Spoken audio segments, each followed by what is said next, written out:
우리나라의 정서에 나이가 좀 어느 정도 인생 경험이 있는 분들은 그 김소월 씨의 시 가운데 부모라는 시가 있습니다. 낙엽이 우수수 떨어질 때 겨울의 기나긴 밤 어머님하고 둘이 앉아 옛 이야기 들어라 나는 어쩌면 생겨나와 이 이야기 듣는가 묻지도 말아라 내일 나를 내가 부모가 되어서 알아보리라. 여러분이 아시다시피 이제 부모의 마음과 자녀의 마음은 다릅니다. 근데 자녀가 부모가 되면은 그때야 아하 그랬구나. 우리 부모님이 이런 마음이었구나. 이런 생각이었구나. 이런 뜻을 갖고 있었구나 하는 걸 깨닫기 시작합니다. 자녀의 마음에서는 부모의 마음을 다 헤아릴 수가 없습니다. 오늘 본문은 솔로몬의 마음과 그리고 하나님 아버지의 마음이 이렇게 두 가지로 겹쳐 있습니다. 11절 말씀은 솔로몬의 마음이고 12절로부터 22절까지는 하나님 아버지의 마음이 아주 이렇게 표현되어 있습니다. 솔로몬의 마음은 이제 성전도 졌어요. 자기 궁궐도 크게 잘 졌어요. 그래서 마음속에 하나님이 내게 형통을 주셨구나. 너무 만족하는 거예요. 너무 기뻐하는 거예요. 그리고 내가 하나님께서 나에게 이런 놀라운 축복을 주셨구나. 그 마음이 형통으로 가득 차 있어요. 모르긴 해도 그는 우리 어머니와 우리 아버지가 불륜의 관계였는데 그럼에도 불구하고 내가 왕이 돼서 또 하나님이 성전을 짓게 하시고 성전에다 당신의 이름을 두겠다고 여기서 기도하면 응답을 주시고 심지어는 이방 사람들도 이곳에 와서 기도하면 내가 응답하겠다. 정말 성전과 그리고 한쪽은 큰 집을 짓고 왕궁을 짓고 그의 마음에는 형통이구나. 감사하구나. 이게 솔로몬의 마음이 11절에 표현되어 있습니다. 그런데 12절로부터 22절까지는 하나님의 마음이 표현되어 있어요. 하나님의 마음은 두 가지로 표현되어 있습니다. 하나는 약속과 염려가 표현되어 있습니다. 약속은 뭐예요? 진짜 하나님이 솔로몬에게 다윗에게 약속한 대로 아브라함에게 약속한 대로 그거를 계속 지켜가요. 근데 한편으로는 염려가 생기는 거예요. 여러분이 자녀들이 같이 가족과 저녁 먹고 또 대화하고 꿈을 얘기하고 아버지 어머니가 또 희망을 주고 막 그럴 때는 또 약속하잖아요. 그럴 때는 흐뭇해요. 행복해요. 근데 자녀가 떠나고 난 뒤에 걱정이 되는 거예요. 그게 부모님의 마음이에요. 하나님도 진짜 마음껏 축복했어요. 솔로몬에게. 왜냐하면 당신이 약속했기 때문에. 약속했는데 한없이 주고 싶은 거예요. 그러면서 이제 솔로몬의 마음에 형통하구나. 이건 다 하나님이 주셨구나. 그런 마음으로 가득 찰 때 두 번째 하나님이 솔로몬에게 꿈에 나타나셨어요. 하시면서 밤에 12절에 하나님께서 솔로몬에게 나타나셔서 세 가지를 말해요. 그래, 내가 이미 내 기도를 들었다. 그리고 내가 이곳을 택했어. 그리고 세 번째로는 내가 내게 제사하는 이 성전을 여기다 두었어. 그런데 말이야, 혹시 13절에 보면 혹이라는 말이 세 번 단어가 나와요. 이 혹이라는 단어는 혹시라는 거예요. 네가 이렇게 축복을 받고 성전에서 기도하고 응답을 받고 네 왕궁과 네 것이 하는 일마다 다 잘 됐어. 근데 혹시 이런 일이 있을 때가 있을 거야. 그게 뭐냐면 혹시나 너의 나라에 비가 오지 않았다고 하늘 문을 닫고 비가 내리지 아니하거나 두 번째로는 혹시 메뚜기 떼들이 너희들이 농사진 거 다 소산을 먹어버렸어. 세 번째, 혹시 전염병이 내 백성 가운데 전염병이 계속 번져갈 때, 그때가 혹시 있으면 너희들은 뭔가가 잘못된 거기 때문에 그래. 그런 일이 있을 수 있어. 사람이라고 하는 건. 여러분, 왜 힘이 생기면요, 하나님께 감사하다가 어느 날 나도 모르게 교만해질 수 있거든요. 좋지 않은 습관이 생길 수가 있습니다, 여러분. 그죠? 좀 깔보고 사람들을 우습게 여기기도 하고. 근데 혹시 이런 일이 생기면 내 이름으로 일컫는 내 백성이 14절에 그 악한 길에서 떠나 스스로 낮추고 기도하여 내 얼굴을 찾으면 내가 하늘에서 자세히 듣고 그들의 죄를 사하고 또 그들의 땅을 고쳐줄 것이다. 자, 여러분, 혹시 이런 일이 무슨 일일까요? 비가 내리지 않으면요, 특히 목축업을 하는 농사도 마찬가지고, 이스라엘 백성들은 목축업을 하는 사람들이 비가 안 오면요 풀이 나지를 않아요. 그러면 양과 소와 염소는 먹을 게 없습니다. 그런데다가 간신히, 예를 들어서 어떻게 그 가뭄에도 불구하고 뭔가 이렇게 싸게 났는데 메뚜기 떼가 와가지고 싹 훑어먹었어요.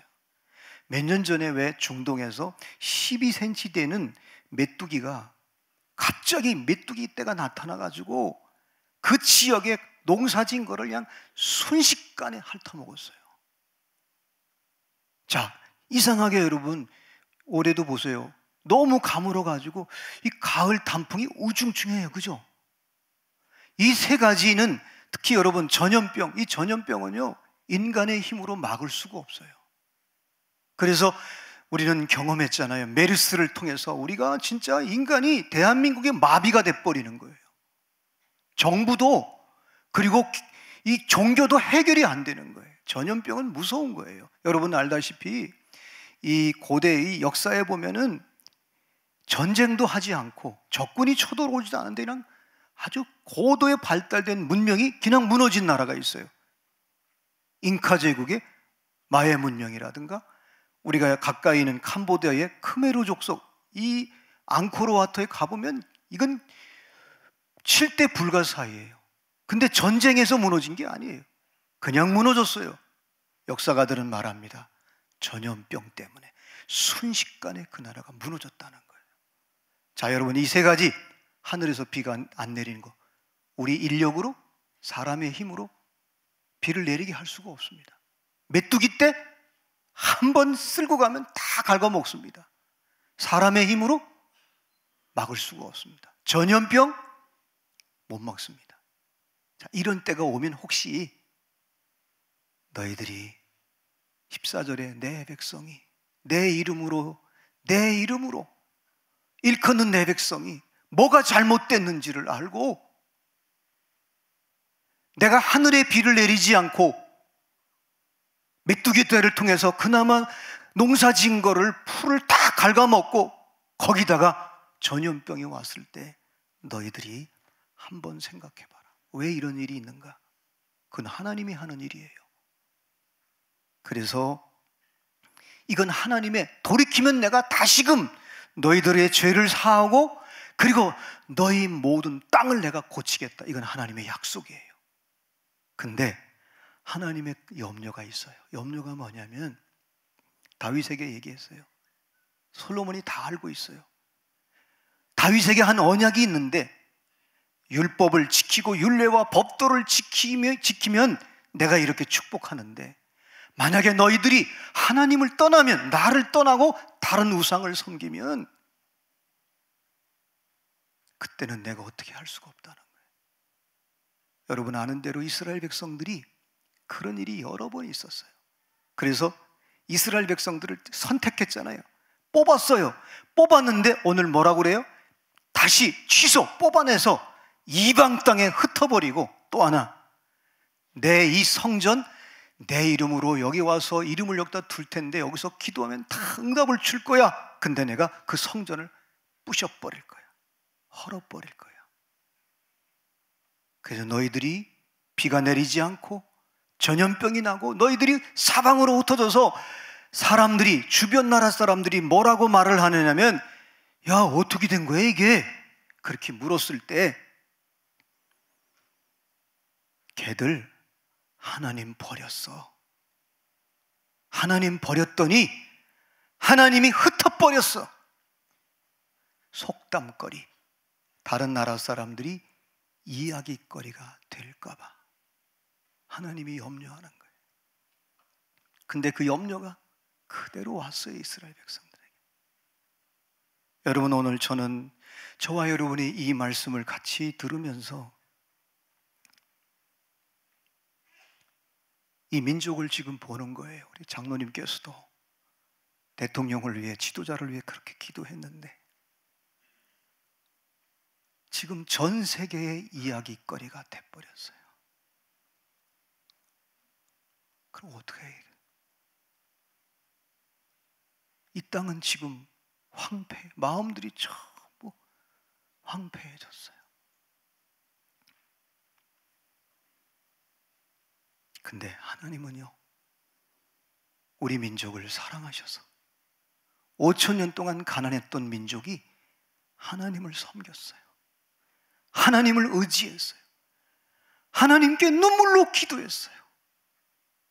저도 26살 때, 25살 때 비닐을 2m를 끊어서 삼각산에 가서 고무줄로, 노란 고무줄로 묶어서 칼로 앞에 숨 쉬는 것만 뚫어가지고 밤새도록 삼각산에서 기도했던 경험이 있어요. 너무 추우니까 부르짖을 수밖에 없었어요. 그래서 참 우리가 복을 많이 받았어요. 그래서 우리는 그 축복을 헤아렸어요. 아, 하나님이 우리에게 형통을 주셨구나. 아, 우리 민족에게 번영을 주셨구나. 우리는 민족적으로 전 세계가 축제를 벌일 올림픽도 했고 월드컵에도, 그리고 수출도 전 세계 10위권에 안에 드는 경제 성장도 이루었어요. 근데 언제부턴가 하나님이 보호하사 우리나라 만세, 믿는 사람이나 안 믿는 사람이나 모든 민족이 하나님을 노래했어요. 우리가 만세를 불렀어요. 그런데 하나님을 버렸어요. 여러분, 하나님을 떠나면요, 신앙생활하면서 하나님이 내 삶에 떠나면 다른 게 들어옵니다. 우상이 들어옵니다. 때로는 자식이 우상이 되고, 돈이 우상이 되고, 내 취미가 우상이 되고, 내 바쁜 일이 자기 실현을 위해서 그것이 앞에 딱 서버립니다. 그래서 교회 일 상관없습니다. 내게 주신 사명, 비전 과감하게 버립니다. 그래서 오늘 성경은 말합니다. 그러면 어떻게 하나님 해요? 어떻게 해요? 그런 일이 생겼을 때 첫 번째, 악한 길에서 떠나라는 거예요. 여러분, 악한 길이 뭘까요? 악한 길은요, 뭐 도둑질하고 막 이런 게 악한 게 아니라, 오늘 솔로몬에게 이 성경을 기록한 저자가 말한 이 악한 길은 어느 순간 나도 모르게 하나님으로부터 점점 멀어지는 습관이에요. 귀찮은 거야. 예배 드리는 것도 솔직히 귀찮고 하는데, 근데 맛집은 이게 별이 7개네? 그래가지고 내비게이션 아니야.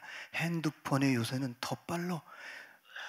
길 막히는 것까지 다 예측해가지고 가요. 가서 갔더니 줄이 서 있어. 그랬더니 아이고 언제? 그래서 줄 서가지고 간신히 내 차례가 와서 아우 창가야, 좋은 자리야, 맛있는 음식에 20-30분 기다렸더니 막 배가 고파. 근데 기도는 적당히 살짝 하고 하나님도 이해할 거야 하고 맛있게 먹는 거예요. 하나님을 점점 버리는 거예요. 그걸 오늘 성경은 악한 길이라고 얘기합니다. 굳어진 습관, 그리고 그런 방식, 이거를 성경은 악한 길이라고 얘기합니다. 근데 거기서 떠나서 귀환하라는 거예요. 휴부, 돌이키라는 거예요. 이거는 타협이 아니고 너희들이 돌이키라는 거예요. 여러분, 번영이 사람이 인간이 물질적으로 그리고 힘과 번영이 오면 반드시 인간은 하나님의 뜻을 불순종하게 되어 있습니다. 그게 인간의 타락한 본성입니다. 그래서 칼빈은, 우리 장로교의 창시자는, 인간은 전적으로 타락했다는 거예요. 하나님의 은혜가 아니면, 그래서 우리는 돌이키라는 거예요. 돌이키면 하나님이 죄를 사해 주시고 그 땅을 고쳐주신다는 거예요. 두 번째, 스스로 낮추는 거예요. 스스로 낮추는 게 뭐예요? 여러분, 전쟁했는데 내가 밀려요. 힘이 안 돼. 도저히 승산이 없을 때는 왕과 군대 수장이 상대방 적군의 왕과 장수 앞에 무릎을 꿇는 거예요. 무장해제를 하고 무릎 꿇고 항복하는 거예요. 그리고 우리는 우리의 모든 주권을 상대방한테 맡기는 거예요. 이게 스스로 낮추는 거예요. 하나님, 엎드리는 거예요. 그리고 세 번째, 기도하는 거예요. 기도하고 하나님의 얼굴을 구하는 거예요. 하나님의 얼굴을. 그냥 여러분이 일상성 속에 기도하는 그 기도가 아니라 깊은 마음에서 하나님, 이거는 나의 죄입니다. 내가 하나님을 버렸습니다. 내 일상생활의 삶의 우선순위를 보니까 나는 하나님을 안 버린 줄 아는데 솔직히 말해서 나는 하나님을 버렸습니다. 그렇게 간절히 기도하면서 하나님을 얼굴을 찾는 거예요. 여기 간절이라는 말은 바카시란 말인데, 자세히 내가 어디서부터 어디 잘못됐는지를 정확히 분석해서, 이 부분에 잘못됐구나. 그래서 여러분이 아시는 대로 마태복음 5장 8복의 중간에 가장 중요한, 예수님이 하나님의 얼굴을 볼 수 있는 사람이 누구냐? 마음이 청결한 자는 하나님을 볼 것이다. 마음이 청결한 자는 복이 있나니 하나님을 볼 것이다. 여러분, 얼굴은 하나님의 임재를 상징합니다. 물론 하나님은 신학적으로 무소부재하십니다. 어디나 계십니다. 그런데 특별히 임재하는 곳이 있습니다. 특별히 선택한 사람이 있습니다.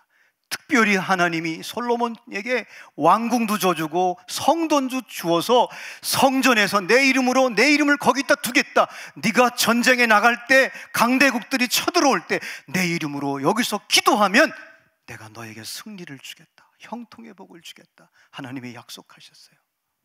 그래서 특별히 하나님은 임재하는 곳이 있거든요. 사랑하는 여러분, 사실은 하나님이 이렇게 이스라엘 백성들을 너무 사랑하시고, 하나님 아버지의 마음은 어떻게든지 혹시 축복을 주고 형통해서 잘 됐어요. 근데 혹시라도 이런 일이 생기면 너희들이 빨리 돌이키고 스스로 낮추고 간절히 기도하면서 내 얼굴을 찾으면 하나님께서 저와 여러분의 모든 죄를 사하실 뿐만 아니라 우리의 땅을, 이 땅을, 대한민국을 고쳐주실 줄로 믿습니다. 사실은 어쩌면 대통령의 문제가 우리의 문제인지도 모릅니다. 그래서 저는 우리 장로님들과 함께 재난 임시당회를 하면서 아침 금식하면서 지난 한 주간 동안 7일 동안 금식하며 기도하면서 카톡에 제가 이런 기도 제목을 올렸습니다. 나라와 민족의 의식개혁의 역사를 위해서 첫 번째, 아담의 의식에서 예수의 의식으로 전환되게 해달라. 지금 대한민국은 모두 아담의 의식이 가득 차 있습니다. 비교의식, 네가 크냐 내가 크냐, 심지어는 교회에서도 네가 옳으냐 내가 옳으냐, 네가 크냐 내가 크냐 판단하고 정죄하고 비판하는, 이건 전부 아담의 모습이거든요. 아담은, 타락한 아담은 어떻게든지 악을 표현하게 돼 있어요, 마지막에는. 근데 예수님의 의식은 끊임없이 하나님을 표현하는 거예요. 저는 지난 5주 동안 경기도, 경상도, 충청도, 전라도, 제주도까지 우리 장로님들이 기도해 주시고 또 중보기도팀이 기도해 주셔서 규모 있는 교회 가서 셀교회, 셀 리더들의 자세에 대해서 강의를 했습니다. 그런데 강의할 때마다 왕같은 제사장을, 우리 세린교회를 자랑한 게 아니라 우리 세린교회 성도들이 가지고 있는 정체성을 나눴습니다. 그래서 셀 리더는, 구역장은, 그리고 하나님의 말씀과 성도들을 돌보고 하나님의 교회에서 리더는 왕같은 제사장으로 살아가야 된다. 왕은 뭐냐? 두 가지다. 하나는 생명을 분배하는 자요, 왕은 통치자다. 어떤 통치? 영적 전쟁에서 예수의 이름으로, 예수님이 주신 권세를 가지고 영적 전쟁에서 승리하는 거다. 그래서 왕은 생명을 분배하는 자요, 그리고 통치자라는 거.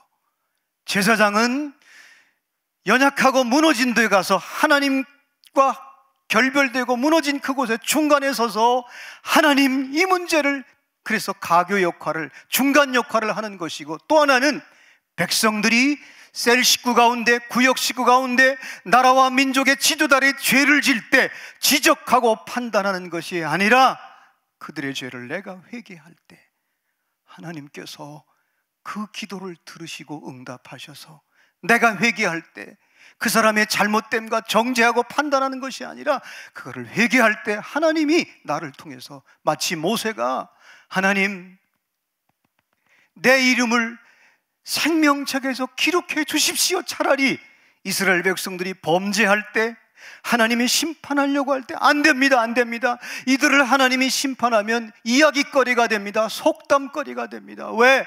애굽에서 출애굽시켜가지고 결국 광야에서 죽이려고 하나님이 택한 백성을 저렇게 만들어내냐고 하나님 욕먹습니다. 차라리 내 이름을 지워주십시오. 그렇게 간절히 제사장의 기도를 했을 때 하나님이 손을 들었다가 내려놓으셨어요.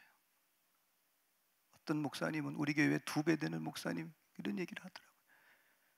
목사님, 정말 나도 목회하면서 왕같은 제사장의 그 개념이 그렇게 2가지로 선명하게 있다는 사실을, 그러면서 저한테 그러더라고요. 아, 세린교회는 정말 신앙의 정체성을 분명히 갖고 살아가네요. 저는 우리 성도들과 함께, 물론 지난 어제 20만 명의 촛불 집회를 열었다고 합니다. 물론 그것도 필요합니다. 근데 우리 세린교회가 할 일은, 우리는 오랫동안 왕같은 제사장이라는 정체성을 분명히 갖고 있습니다. 저와 여러분이 이 기도 제목을 가지고 한 주간 동안 아침도 좋고 점심도 좋고 저녁도 좋고 한 끼씩만 금식하면서 우리 장로님들과 함께 12일까지 하나님,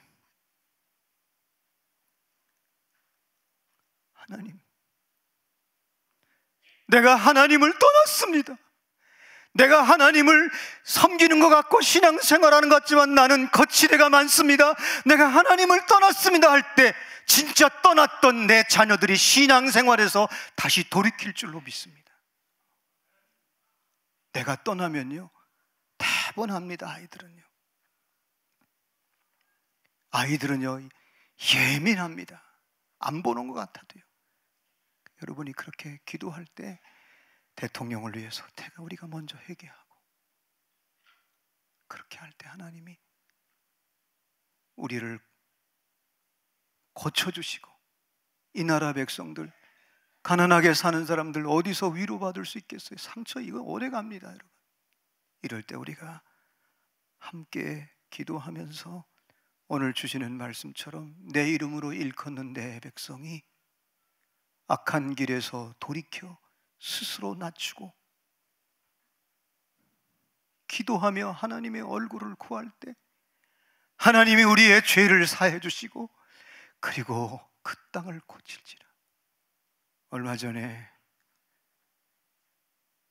어느 분이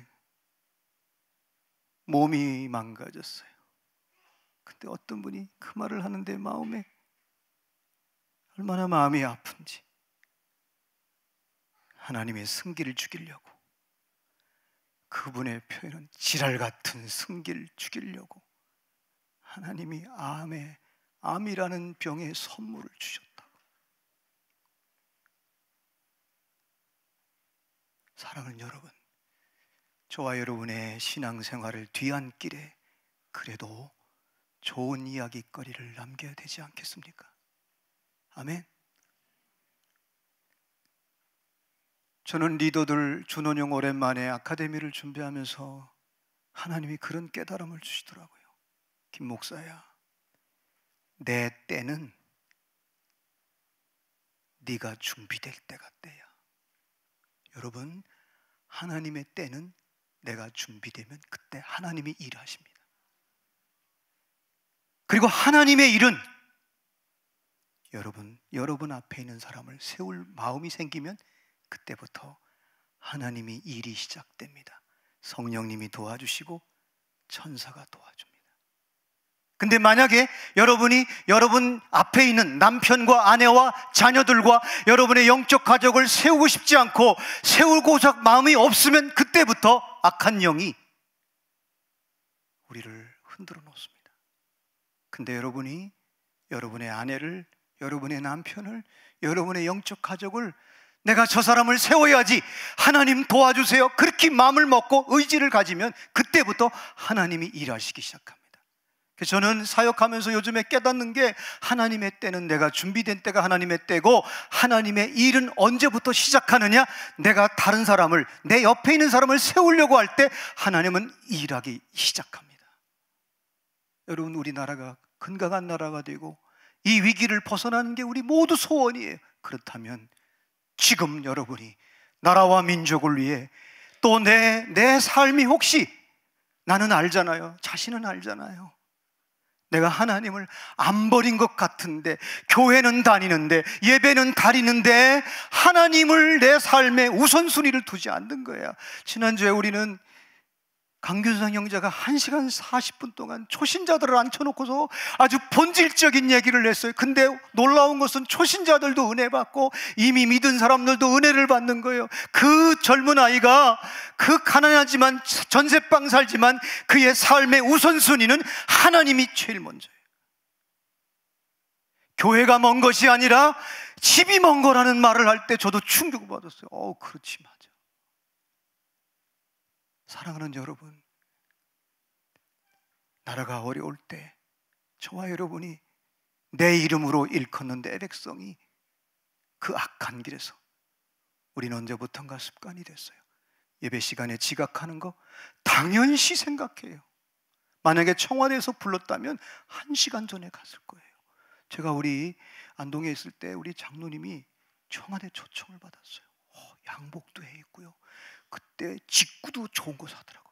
직구가 뭔지 모르죠. 이렇게 뭐 포마드, 손톱 같고요, 향수도 아들한테, 대구 있는 아들한테 대구 백화점에서 좋은 향수 사다 놓고.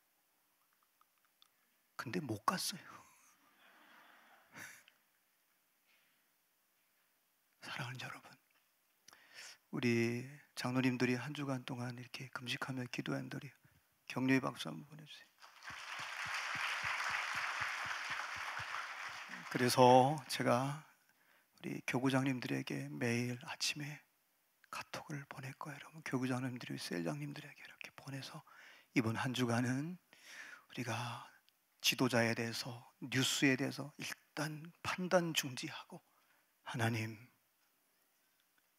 저와 여러분이 내가 먼저 돌이키고, 그리고 나를 낮추고 간절히 깊은 곳에서 간절히 나라와 민족을 위해 기도할 때 하나님께서 우리에게 정체성을, 이 개념을 정확히 가르쳐준 왕같은 제사장으로서 하나님이 이 땅을 고치시고 우리의 죄악을 용서하시는 은혜가 이 한 주간에 있었으면 참 좋겠습니다.